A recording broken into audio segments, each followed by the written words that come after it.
Empezamos una serie de encuentros donde vamos a trabajar obviamente sobre lo que se está viendo en la carátula, la luz y obviamente la sombra en la arquitectura.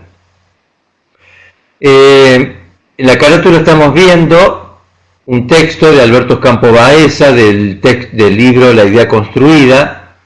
Hay un fragmento que fue leído en la presentación de Luz y Sombra, en la primera parte, y de ese texto, de ese libro, un pequeño librito que se consigue en la biblioteca, que está citado en la bibliografía de la asignatura y que está en las librerías especializadas, aparece esta afirmación que realmente marca un porqué de la importancia de este tema dentro de la formación del arquitecto.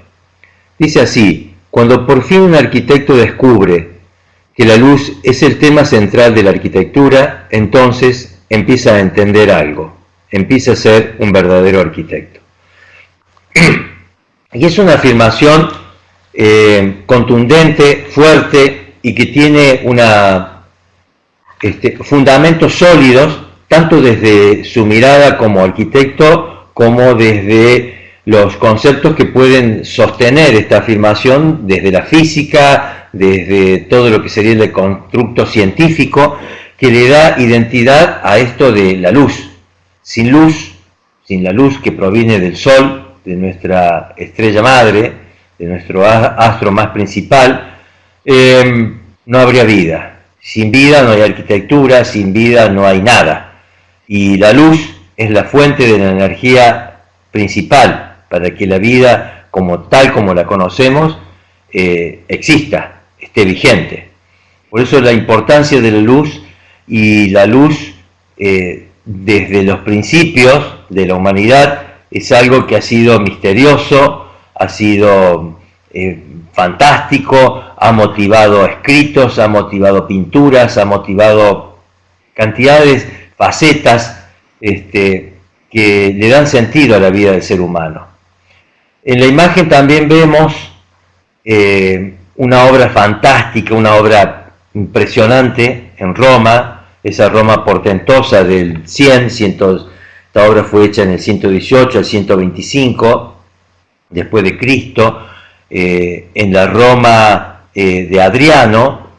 Este es el Panteón de Agripa o el Panteón de Roma, que tiene la particularidad de ser una obra circular, cuasi cilíndrica, y en su extremo superior, de una morfología sencilla, por decirlo de alguna forma, una suerte de bóveda, aparece esta perforación que se llama óculo, 9 metros de diámetro, por el cual penetra la luz y va girando alrededor conforme se mueve el Sol alrededor de la Tierra, o la Tierra alrededor del Sol, según lo veamos, va generando un haz de luz que se mueve también en forma circular en su interior.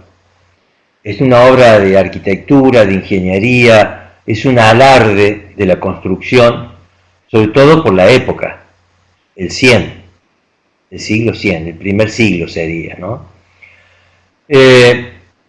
Y por supuesto, para seguir con el mecanismo nuestro, nosotros tenemos que tratar de definir primero qué es la luz.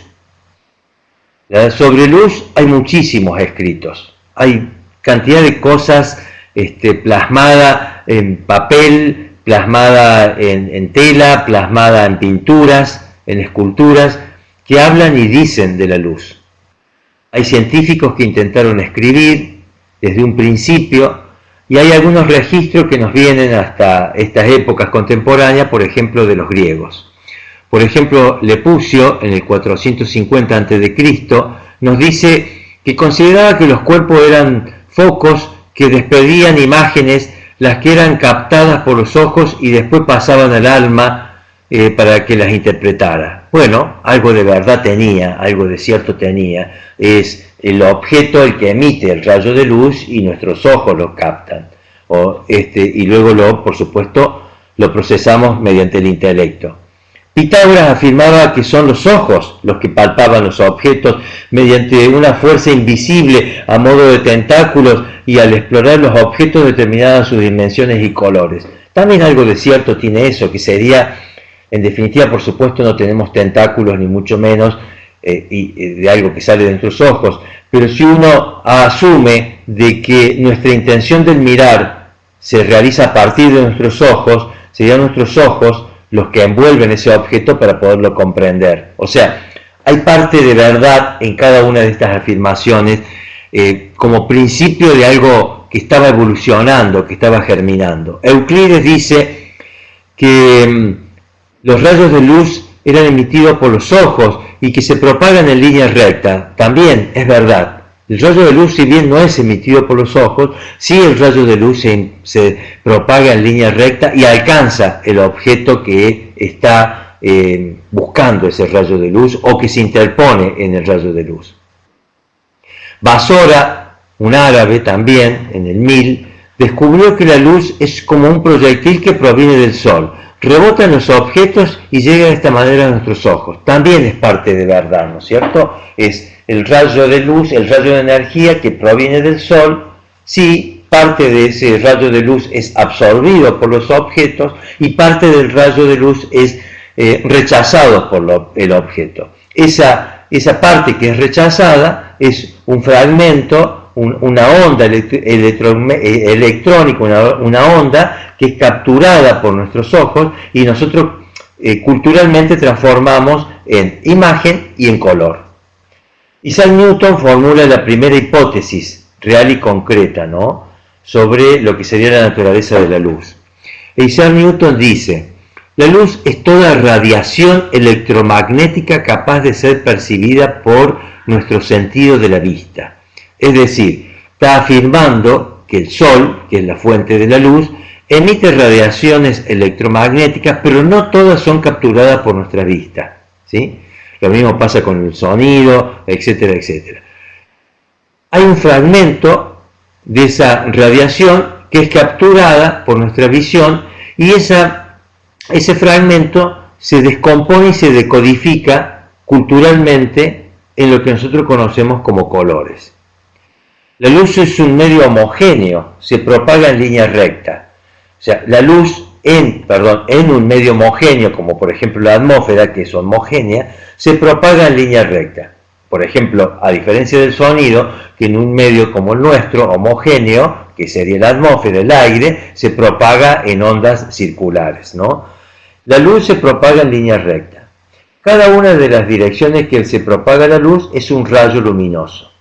Cuando el conjunto de rayos parten de un punto, se denomina haz de luz. Si el punto de donde proceden los rayos está muy alejado, esos rayos los vamos a considerar paralelos, ¿sí?, como si la fuente de luz estuviese en el infinito. Y se considera, aunque no es así, a la luz proveniente del Sol como luz blanca, ¿sí? Entonces, se podría decir que el concepto de luz es algo que ha ido evolucionando a lo largo del tiempo, que ha tenido distintas fuentes o vertientes, distintos razonamientos, que han ido moldeando lo que hoy podemos definir con una radiación electromagnética que proviene del Sol. Por supuesto, no está todo dicho, no hay nada definitivo, todo es permanentemente cuestionable y todo es absolutamente evolucionable. Lo que sí podemos afirmar que el mundo que nos rodea se percibe porque existe la luz. Si no hubiese luz, no habría vida en nuestro planeta, ¿sí? La vida que nosotros conocemos hoy en el planeta Tierra está dada justamente por esta radiación electromagnética que llega hacia la Tierra proveniente del Sol. Y que con estas condiciones químicas que tiene a su vez nuestro planeta, se genera la vida que nosotros conocemos en este momento. La otra cara de la moneda, para que haya luz, evidentemente tiene que haber sombra. Para que haya blanco hay negro, para que haya oscuridad tiene que haber luz. Y la sombra también tiene definiciones. Entonces, la definición de las sombras quizás rayan más lo poético que lo científico, pero en definitiva existe y hay que identificarla. Uno podría decir desde el diccionario que sombra es oscuridad, falta de luz, lo opuesto a la luz. Uno podría decir que la sombra es la huella más sutil que la naturaleza va dejando en el devenir del tiempo. Rembrandt, o Leonardo, perdón, dice cuando trabaja las luces y las sombras en sus pinturas que puede definir como las sombras dulces cuando se trata de embellecer mediante la luz el rostro de una mujer. De Chirico, un pintor muy importante, muy portentoso también en su pintura, él habla de las sombras, digamos, místicas, de las sombras muy geométricas y muy fuertes. Serían unas sombras que empiezan a incursionar en lo que sería la teoría de lo fantástico. También podemos imaginar como definición de sombra al negativo del volumen, ¿sí? Octavio Paz habla también de algunas definiciones muy bonitas, como que la mucha luz es como la mucha sombra, no deja ver. Además, la obra debe preservar su misterio. Los orientales hablan que son ellos los artífices de la belleza de la sombra, a partir de las sombras chinescas. En definitiva, hay como mucho escrito sobre la luz y la sombra, ¿no? Pero hay algo importante, ¿no? Dice, por ejemplo, las sombras, la luz, mejor dicho, emite una sombra de día. La sombra en el día, a partir de la luz del sol, emite una sombra que uno la puede definir en un momento preciso y a partir del cual uno puede determinar una hora precisa. En cambio, la sombra que arroja la luna, o sea, la sombra nocturna, es ambigua, es etérea, es volátil y es casi imposible marcar una determinada hora precisa por la sombra que puede arrojar la luna. O sea, la sombra nocturna es, digamos, más mística, ¿no? Visto así, tendríamos que ir a una construcción un poco más científica, un poco más cerrada, para poder empezar a trabajar lo que sería la luz y la sombra en la incidencia de los sistemas de representación. Entonces vamos a decir que vamos a considerar como fuente luminosa al Sol. El Sol es nuestra fuente luminosa natural. Obviamente nosotros sabemos en el hoy dónde está ubicado el Sol y por consiguiente el Sol es un punto en el espacio. Si consideramos al Sol como punto en el espacio y si consideramos que el Sol emite rayos de luz, vamos a decir que los rayos de luz salen del Sol en forma cónica. Es decir, hay un punto y de ese punto sale un haz de luz que incide sobre el objeto. Pero dado la mirada, digamos, científica que se le incorpora a partir de la geometría descriptiva al concepto de luz y sombra, vamos a considerar que el Sol está, por la distancia que tiene, en una posición infinita. Y si el Sol está en una posición infinita, sus rayos de luz ya no van a ser cual haz que provienen de un punto, sino van a ser rayos de luz que se emergen desde el Sol en forma paralela. Y si emergen en forma paralela, emergen en forma envolvente al objeto que está iluminando.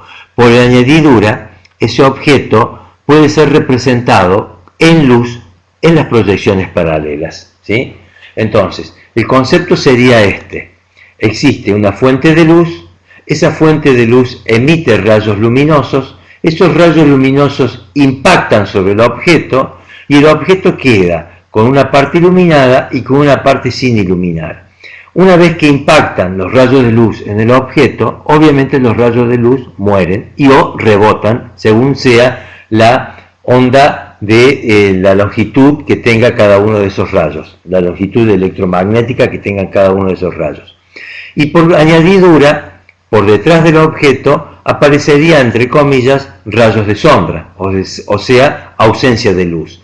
Eso va a producir una suerte de espacio no iluminado en un determinado plano. Es decir, el rayo de luz pasa alrededor del objeto, ilumina toda la superficie que está alrededor del objeto, y la parte que oculta o que para los rayos de luz el objeto queda sin luz. Eso sería lo que sería la sombra, ¿sí? Y obviamente la otra parte es cuando vamos a considerar que la fuente luminosa está en una posición tangible, concreta. Y si está en una posición tangible y concreta, se ve como un punto. Y si se ve como un punto, los rayos de luz obviamente van a ser como un haz. Si se ve como un haz, genera una idea de cónico, ¿sí? Entonces, la idea del Sol en el infinito es la aplicación de la luz y la sombra sobre las proyecciones paralelas. Y la idea de la luz desde un punto focal es la idea del cono, por consiguiente es aplicado en las proyecciones cónicas. Es decir, nosotros hemos visto, de alguna manera, los sistemas de representación, y hemos dividido y hemos separado las proyecciones paralelas y las proyecciones cónicas. Lo que vamos a ver ahora sería la luz y la sombra sobre los sistemas de representaciones básicas, de los sistemas de representación gráfico básicos. Por consiguiente, la luz y la sombra o la luz, en definitiva, se van a transformar en sistemas auxiliares. O sea, la luz y la sombra no puede ser un sistema en sí mismo, porque necesita de otro sistema para poder ser graficada, para poder ser mostrada, para poder ser codificada y decodificada. Por eso se transforma y se convierte en un sistema de representación auxiliar. La luz y la sombra van a tener aspectos que van a condicionar su apariencia formal. Esa apariencia formal va a tener 5 puntos que van a ser importantes a tener en cuenta, sobre todo para la representación de la arquitectura. El primero es entender que la sombra tiene longitud, o sea, tiene medida. Esa longitud va a estar dada por la posición de la fuente luminosa. Según sea la posición de la fuente luminosa, va a ser la longitud de la sombra que va a arrojar un objeto. La posición de la fuente luminosa va a determinar el ángulo de incidencia de los rayos de luz sobre el objeto. Por ejemplo, al amanecer, cuando uno se para en el exterior y está iluminado por el sol, al igual que al atardecer, nuestras sombras suelen ser largas porque el sol está bajo, es decir, la fuente luminosa está baja. ¿Qué significa baja? Cercana a la línea de tierra, ¿sí? Entonces, el ángulo de incidencia es muy pequeño, por consiguiente la sombra se alarga. Cuando nos acercamos hacia el mediodía, el sol se eleva, el ángulo se amplía, el sol cae casi perpendicularmente sobre el objeto, significa que la sombra se acorta, ¿sí? Sobre todo esto se da obviamente en el ecuador, ¿sí? En la parte central del planeta, en un determinado día y en una determinada hora, que suele ser en el inicio del equinoccio de verano o cuando se inició ahora la primavera. En cambio, en la parte sur es como bastante difícil que tengamos un rayo vertical, un rayo de luz vertical al objeto. Siempre va a tener una ligera desviación. No obstante esto, obviamente es factible trabajar con los famosos relojes de sol. Uno puede llegar a determinar la hora en función de la sombra que arroja esa aguja que está perfectamente armada sobre una determinada superficie, y en la medida que se va moviendo el sol, esa aguja va arrojando una sombra en forma rotativa, y de esa manera uno puede determinar, entre comillas, con cierta exactitud la hora en que se está viviendo. Es decir, el primer atributo o la primera condicionante para la apariencia formal de la sombra es la longitud de la sombra, depende de la inclinación del rayo de luz. La segunda sería, ¿sí?, la dirección que va a tener la sombra. La dirección de la sombra va a ser según la posición, obviamente, de la fuente luminosa. Si yo tengo la fuente luminosa por detrás del objeto, es decir, por detrás mío, mi sombra va a ir hacia adelante. Si tengo la fuente luminosa delante mío, mi sombra va a ir para atrás. Si la tengo del costado derecho, mi sombra va a ir hacia mi costado izquierdo, y si la tengo de mi costado izquierdo, mi sombra va a ir hacia el costado derecho, y así sucesivamente. Es decir, puede ser rotativa, como se ve en este esquema, ¿sí? Es decir, el primer atributo, la longitud de la sombra, depende de la inclinación del rayo de luz, o sea, la altura, más cerca o más lejos de la línea de tierra. El segundo atributo es la dirección de la sombra, va a ser según la posición de la fuente luminosa en relación al objeto. La tercera va a ser la forma que va a tener la luz, la sombra arrojada. Obviamente la forma de esa sombra que arroja el objeto tiene una relación directa con el objeto que está arrojando la sombra. Por ejemplo, es común en nosotros, por nuestra formación cultural, poder identificar un objeto o incluso una persona que se está aproximando hacia uno por la sombra que arroja, ¿sí? Podemos decir por la sombra que arroja y viene sultano, mengano, mamá, papá, etcétera, etcétera, ¿sí? O podemos decir, por aquí está la casa, por aquí está la escalera, por aquí está tal cosa, por la sombra que arroja el objeto, ¿sí? Es decir, la forma de la sombra tiene una relación directa con los atributos morfológicos o formales del objeto que arroja la sombra. Independiente de que si el objeto es simple o complejo, ¿sí? Siempre la sombra sería, por más complejo que sea el objeto, una sumatoria de partecitas simples que hacen una idea de totalidad.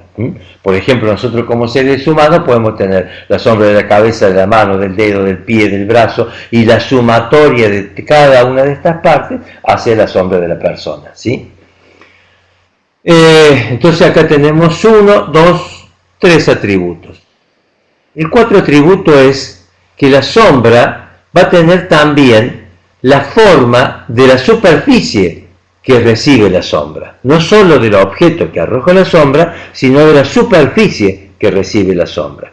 Por ejemplo, aquí tenemos un plano vertical, enfrente tenemos una varilla AB y ponemos un foco luminoso que emite rayos de luz, y esos rayos de luz van a pasar por los extremos de la varilla, por el punto A y punto B. Esos rayos, cuando se transforman en rayos de sombra, entre comillas, y se intercepta sobre el plano de luz, sobre el plano de proyección, va a generar la sombra arrojada de la varilla. Entonces tengo A en sombra, B en sombra, ¿sí? Y obviamente la varilla es una varilla vertical, la sombra va a ser una sombra vertical. Va a ser también vertical y paralela a la superficie que está recibiendo la sombra.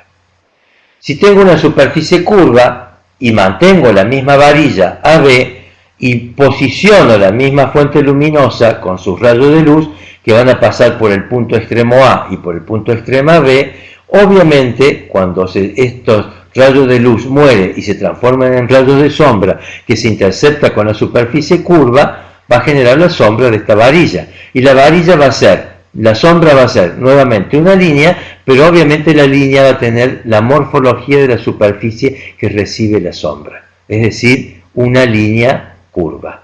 No es ya una línea recta como en el ejemplo anterior. Por supuesto, si la forma que va a recibir la sombra es articulada con cóncavo, convexo, recto, horizontal, vertical, y pongo la misma varilla con la misma fuente luminosa, por supuesto también la sombra va a seguir siendo una línea, cual varilla, pero va siguiendo la morfología de la superficie que la recibe. Por ejemplo, tengo una escalera, tengo piso vertical, que sería la contrahuella, huella horizontal, contrahuella vertical, huella horizontal, contrahuella inclinada, oblicua, nuevamente huella horizontal. Voy a posicionar una varilla A', y por la fuente luminosa por el extremo voy a pasar un rayo de luz R y la proyección del rayo de luz R'. En estos tres casos anteriores teníamos una fuente luminosa en una posición tangible, concreta, ¿sí? El foco sería la posición de la fuente de luz. Y ese foco, esa fuente de luz que identificamos con la letra F, genera lo que sería una fuente de luz aplicada a las proyecciones cónicas.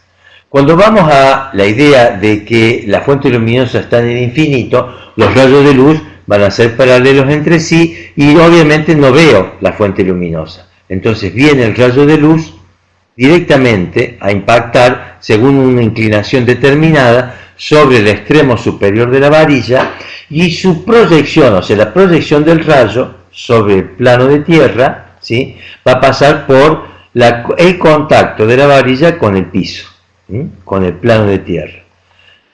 Esto va a continuar y ahí se transforma en rayo de sombra y ahí voy a encontrar cómo la sombra de la varilla sigue siendo una línea, cual varilla, pero se va quebrando horizontal, vertical, horizontal, vertical, horizontal, oblicuo, vertical, horizontal, hasta que se intercepta con el rayo de luz o el rayo de sombra, entre comillas, que viene desde el espacio. Entonces tengo A' en sombra.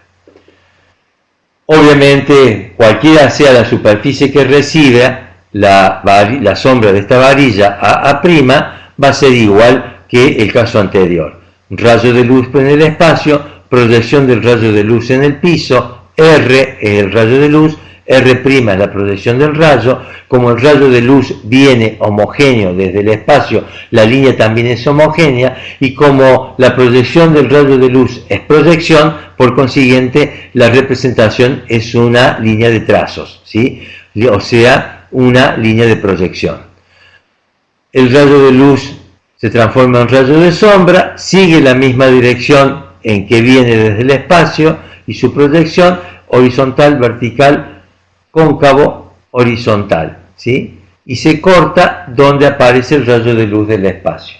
A' en sombra. Siempre voy a tener ese triángulo. Es decir, hemos visto los 5 atributos que condicionan o aspectos que condicionan, ¿sí?, la apariencia formal de la luz y de la sombra, obviamente, que son, dijimos, la longitud, la dirección, la forma que arroja la sombra del objeto y, por supuesto, la morfología de la superficie que recibe dicha sombra arrojada del objeto. Luego aparece un nuevo atributo que condiciona la sombra, que sería ¿de qué color es la sombra? Fíjense que nosotros culturalmente estamos acostumbrados, cuando dibujamos sombras, a pintarlas, entre comillas, de negro, ¿sí? Y decimos la sombra es negra. ¿Y la sombra es negra? ¿O la sombra es la sombra del color del objeto que arroja la sombra? ¿O la sombra tendría que tener el color de la superficie que recibe la sombra? Bien, es una pregunta interesante para poder develar a partir de empezar a investigar, a curiosear, a mirar, a percibir el espacio que nos rodea. Y obviamente la sombra tiene el color de la superficie que recibe la sombra, ¿sí? Si la superficie es lila, obviamente voy a tener un lila ligeramente desaturado, o sea, ligeramente más oscuro, ¿sí?, con pérdida de luz, ¿sí?, como sombra, como indicio de sombra, ¿sí? O si la superficie es gris, o si la superficie es roja, o la superficie que recibe, en definitiva, la sombra arrojada, va a tener una desaturación hacia la menor luz, o sea, hacia el negro, o sea, pérdida del color, pérdida de la luminosidad, para transformarse en algo más oscuro, ¿sí? Fíjense, por ejemplo, en esta construcción, cómo aparece claramente la zona iluminada de este muro de piedra, donde la mucha luz, como decía Octavio Paz, impide visualizar la morfología o la materialidad del objeto o del muro. En cambio, esta zona que recibe sombra arrojada de este muro, y ahí tengo la línea que va marcando la sombra arrojada de este muro, tanto en la pared como en el piso, permite percibir con claridad la construcción, o sea, la materialidad de este muro. Perdón. Muchas veces, me vuelvo para atrás, se me pasó, la sombra para desaturar significa quitarle pureza. Cuando yo tengo un color y ese color es puro, uno dice el color está saturado, está en su máxima saturación. Luego, al tono, al color, lo puedo desaturar hacia la luz o hacia la oscuridad, o sea, hacia la no luz. Uno diría, globalmente, tomo el color, le agrego blanco, lo estoy llevando hacia la luz. Tomo el color, le agrego negro, lo estoy llevando hacia la oscuridad, ¿sí? Eso sería, a grandes rasgos, el trabajo dentro de lo que sería la pigmentación, o sea, la pintura, cómo le voy quitando luz o le voy agregando luz a un color. Por lo general, cuando uno trabaja como arquitecto en la pintura, para poder darle un acabado final a la arquitectura, e intenta jugar con esto de tonos o cromas más luminosos y menos luminosos, suele oscurecer, suele quitarle luz con el complementario del círculo cromático. Es decir, a un color, por ejemplo, como sería el rojo, no se le quita luminosidad con el negro, sino con su complementario, ¿sí? O sea, el complementario del rojo es el verde, el complementario del azul es el violeta, perdón, el naranja, y el complementario del amarillo es el violeta, ¿sí? Entonces yo le quito luz al amarillo con violeta, le quito luz al naranja con el azul, ¿sí? Entonces trabajo con los complementarios, por eso es interesante lo que ustedes están viendo o van a ver en algún momento en morfología, esto del círculo cromático y los opuestos, los tonos primarios, secundarios, etcétera, etcétera. ¿Qué tipo de luces existen? Bueno, globalmente uno diría que en la atmósfera hay una variedad muy grande de intensidades de luces e intensidades de sombra.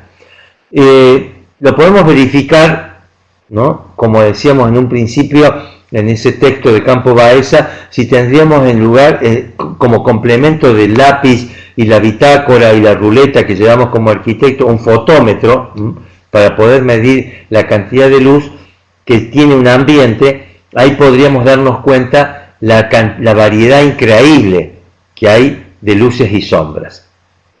Hay un arquitecto polaco, este arquitecto Herket, es un arquitecto que ha trabajado mucho este tipo de arquitectura fragmentada, este tipo de arquitectura volumétrica y geometrizada, y que es un lindo ejemplo, un ejemplo ideal de arquitectura para poder verificar esto de las distintas luces y las distintas sombras.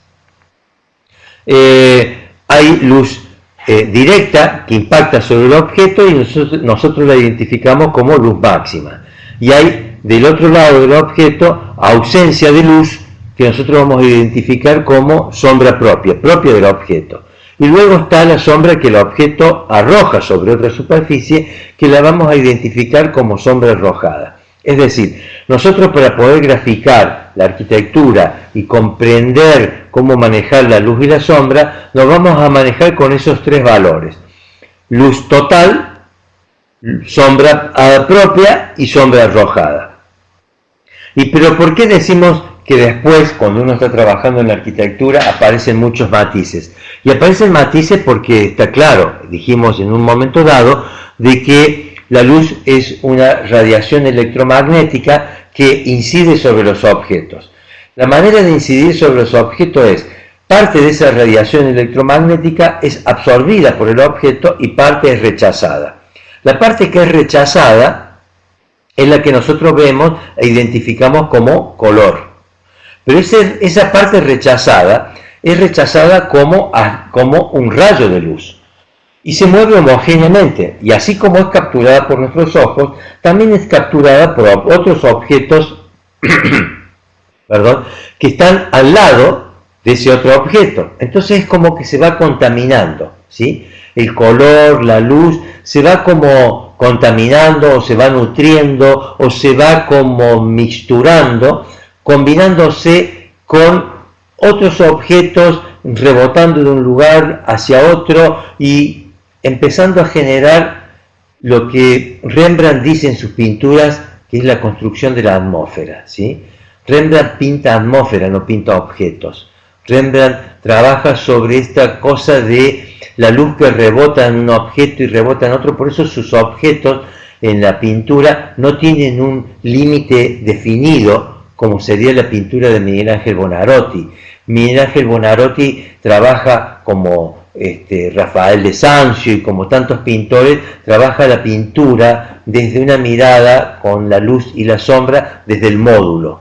Módulo, algo concreto, algo que empieza y termina, tiene principio y fin, y ese módulo, si lo saco, se me cae, ¿sí? Algo parecido aparece en la arquitectura de este polaco que estamos viendo en la diapositiva. Si quito un módulo, se cae.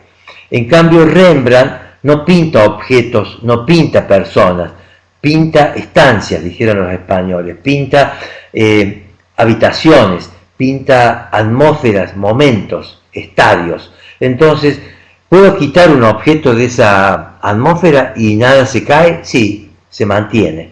Lo que no puedo quitar son brillos, luces y sombras, porque esto es lo que le mantiene el equilibrio a esa pintura, a esa imagen, ¿no? Es apasionante realmente cuando uno empieza a ver el tema de la luz y la sombra. Bien, llevado esto muy sutilmente y muy velozmente, y disculpen la extremada síntesis que estoy tratando de hacer sobre algo que es riquísimo y muy amplio, pero tenemos que entrar a lo que sería la construcción de la gráfica y la aplicación de la luz y la sombra en esto de tratar de representarla. Dijimos inicialmente que nosotros estamos manejando la luz y la sombra como un sistema de representación auxiliar. Es decir, no puede existir en sí mismo, por sí solo, sino que tiene que existir a partir de un sistema de representación. Y los sistemas de representaciones tenían, según habíamos visto en un principio, elementos que intervienen para que ese sistema se materialice. El primer elemento es obviamente el observador. Hay personas, hay seres que están mirando, observando. El segundo elemento, metafóricamente hablando, dijimos que es el rayo visual. O sea, el hombre no emite ningún rayo, sino que tiene la intención de mirar. Y esa intención de mirar la podemos definir o la podemos identificar geométricamente como rayos visuales. Esos rayos visuales obviamente impactan sobre el objeto y ese objeto tiene por detrás un plano de proyección, ¿sí? Ergo, una vez que esos rayos visuales impactan sobre el objeto y mueren, ¿sí? Desaparecen, esos rayos se transforman en proyectantes. Esas proyectantes llevan información hacia el plano de proyección.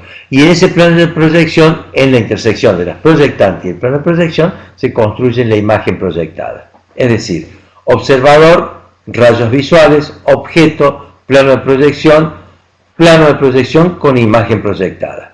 Por supuesto, esto es en el sistema de proyecciones paralelas. Si estuviésemos en el sistema de proyecciones cónicas, los elementos son los mismos, pero cambia el orden. Cuando me voy al sistema de proyecciones paralelas y quiero aplicar el estudio de la luz y la sombra, los elementos van a ser prácticamente los mismos, pero van a cambiar algunos protagonistas. Por ejemplo, en lugar de tener observadores, vamos a tener fuentes luminosas. Y obviamente esas fuentes luminosas, si vienen, la vamos a considerar con rayos de luz paralelos, vamos a considerar que la fuente luminosa está en el infinito. Por añadidura, definimos como fuente luminosa en el infinito al Sol. Y si consideramos a la fuente luminosa en un punto determinado, en un punto tangible y concreto, vamos a considerar que esa fuente luminosa es un foco de luz. Por supuesto, aparece aquí, obviamente, un foco de luz, ¿sí? Los rayos visuales son reemplazados por rayos de luz. el objeto es el objeto, el plano de proyección es el plano de proyección, y el plano de proyección con la imagen es el plano de proyección con la imagen, con el agregado de luz, sombra propia y sombra arrojada, ¿sí? Es decir, los elementos son los mismos, pero se empieza a enriquecer esto de querer representar la imagen en un plano de proyección y poderla entender y cuantificar. ¿Por qué? Porque aparece este valor agregado de la luz y la sombra que le va a dar riqueza morfológica, riqueza de lectura, riqueza de comprensión y de decodificación al objeto que estoy representando. Bien, ahora vamos a ir a tratar de ver la metodología o la idea de los componentes que estuvimos viendo, cómo se arman para poder construir y esta idea de la luz y la sombra en la geometría y luego poderla aplicar en los sistemas de representación. Tenemos un plano beta en este caso, que es horizontal. Vamos a tener un punto en el espacio, un punto A. Vamos a considerar la proyección del punto A sobre el plano de proyección beta, siempre y cuando, para lo cual vamos a considerar que el observador está en el infinito, mirando de arriba hacia abajo. Ese rayo visual va a impactar sobre el punto y se transforma luego en una proyectante que va a transferir la información del punto en el espacio a la proyección que se realiza en el plano de proyección beta. A', ¿sí? Punto en el espacio, proyección del punto representado en un plano de proyección. Voy a tener la fuente luminosa, por más que la dibujo acá, es también a suerte de símbolo para comprender, pero se supone que si dibujo sol, se supone que la fuente luminosa está en el infinito. De la fuente luminosa va a emerger un rayo de luz, R, ¿sí?, que va a impactar sobre el objeto en el espacio, en este caso el punto A. Una vez que impacta, ¿sí?, ese punto, el rayo de luz muere. Y el rayo de luz en el espacio va a tener su representación, así como el punto tiene su representación en el plano de proyección, el rayo de luz en el espacio va a tener su representación en el plano de proyección. Entonces voy a tener R, que significa rayo, y R', que es la representación o la proyección del rayo de luz en el espacio. A', R'. Entonces, por A pasa el rayo de luz, muere y se transforma en rayo de sombra, o sea, una proyectante que va a impactar sobre el plano de proyección beta. El rayo, la proyección del rayo, R', también va a morir en la proyección del punto A y se va a transformar en una proyectante o rayo de sombra, según sea, que va a ir en forma paralela sobre el piso, o sea, sobre el plano de proyección, hasta que se intercepta con el rayo que viene del espacio. En esa intersección voy a tener A en sombra. A', R', A en sombra. Este A' en sombra me va a conformar un plano alfa, beta, zeta, el que fuese, conforma un plano. Ese plano se va a llamar plano luminoso. Entonces, voy a repasar. Tengo el plano de proyección o plano de sombra. Tengo la fuente luminosa, el punto en el espacio, la proyección del punto en el espacio sobre el plano de proyección. Tengo el rayo de luz, R, la proyección del rayo de luz, R'. Luego tenemos el punto A en sombra, que es el punto en sombra.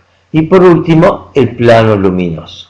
Estos serían los elementos con los cuales se organizan, o mejor dicho, la forma en que se organizan los elementos que habíamos visto anteriormente para que incidan sobre los objetos representados. Es decir, voy a tener un rayo de luz, una fuente luminosa, un rayo de luz, una proyección del rayo, un objeto, una proyección del objeto, un plano de luz que corta todo y que genera la sombra arrojada. Es decir, ¿qué me va a importar a mí acá? En definitiva, es que este punto que está en el espacio arroja esta sombra, ¿sí? Todo el resto es técnico y se utiliza para la resolución y posicionamiento correcto, correcto de la sombra del punto del espacio. Bien, dejo ahí congelado ese punto en el espacio y les voy a mostrar una fotografía de la ciudad de Córdoba, más concretamente de la Plaza España, esta plaza que está ubicada en la intersección de la avenida Hipólito Yrigoyen, la avenida que viene uniendo la avenida Vélez Sarsfield con el Parque Sarmiento, la avenida Leopoldo Lugones, que es la avenida que viene desde la terminal, la avenida Dante Alighieri, que viene desde el parque, bueno, y el Chacabuco, que corta también el Boulevard Chacabuco. Bueno, una serie de, Boulevard Chacabuco, está bien dicho, se me confunden un poco las arterias. Pero en esa intersección está esta Plaza España que ha sido modificada por el anterior intendente, pero es una Plaza España diseñada por el arquitecto Miguel Ángel Roca, como muchas obras de la ciudad de Córdoba, muy, digamos, una obra, digamos, controvertida, pero obra en definitiva, que en realidad no tendría el constructo de plaza, sino el constructo de, digamos, centro, un rompoint, donde gira un centro de movimiento urbano, ¿no? Y que más bien sería una especie de monumento a España, ¿no? Como sea, una plaza reconocida en el mundo, porque la obra de Miguel Ángel Roca es un arquitecto reconocido en el mundo y ha sido publicada, y por eso es lo cuestionable de esta intervención que se ha hecho ahora, y desde cómo y por qué se hizo, ¿no? Más allá de quién la hizo. Como sea, esta plaza tiene en su interior, cuando se pueda recorrer, porque ahora todavía está en obra, una serie de elementos volumétricos, muy rústicos, hechos con tipo piedra, huecos por supuesto, no son cubos macizos, no son prismas, de base cuadrada macizo, sino que son huecos, y que están armados en pequeños grupos de 4, ¿sí? Estos pequeños grupos de 4 volúmenes, cuando le da la luz, genera estos extraños efectos, como por ejemplo, cuando la luz incide en un solo volumen, la luz, cual rayo, cual plano luminoso que tengo aquí, pasa por un costado y pasa por el otro, generando esto que sería sombra propia y esto que sería sombra arrojada. Y la sombra arrojada se va quebrando, ¿sí?, por la escalinata que está rodeando justamente este prisma.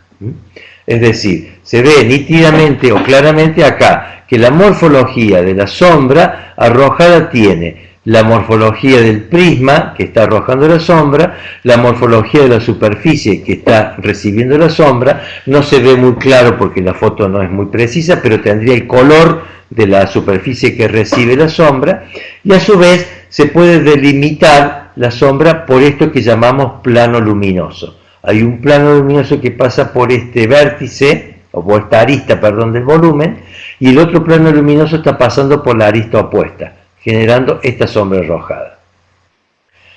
Lo mismo en este caso, claramente uno diría, el plano luminoso está pasando por el borde, por la arista de este prisma, y está generando esta suerte de vertical, horizontal, vertical, horizontal, vertical, horizontal, de sombra arrojada sobre la escalinata y luego sobre la superficie horizontal. Y estas dos que están aquí en diagonales sería el haz de luz o el plano luminoso que se mete cual cuchilla en medio de dos de estos volúmenes, ¿sí?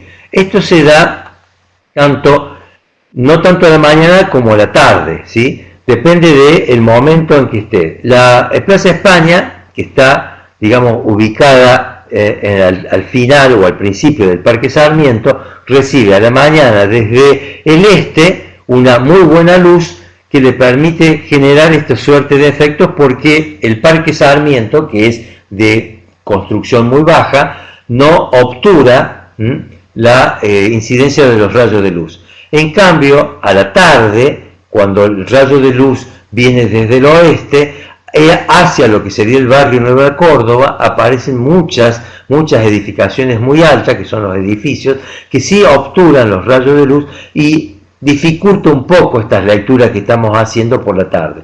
Por eso es muy bueno poder ir a ver esta plaza por la mañana, porque es donde se da con mucha nitidez este tipo de efectos, ¿sí? Bien, hasta aquí este encuentro, que viendo un poco lo que sería el tema de la luz, el origen, cómo se arma, cómo se inserta, cómo participa de los sistemas y cómo sus elementos son recreados dentro de lo que sería un sistema de representación y lo que podría ser la realidad, ¿sí?